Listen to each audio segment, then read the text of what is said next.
আমরা আজকে ধনিয়া পাতার চপ তৈরি করব। তার জন্য ধনিয়া পাতাগুলোকে ধুয়ে পানি ঝরিয়ে শুকনো করে নিয়েছি।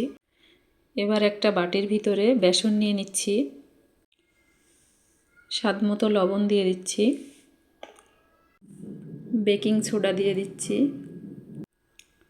চাট মশলা দিয়ে দিচ্ছি। এগুলোকে ভালোভাবে মাখিয়ে নেব। এবার এর মধ্যে দিয়ে দিচ্ছি পানি। বেসনটা গুলিয়ে নেওয়া হয়ে গিয়েছে। এখন বেসনের ভিতরে এভাবে ধনিয়া পাতাগুলো চুবিয়ে নিতে হবে।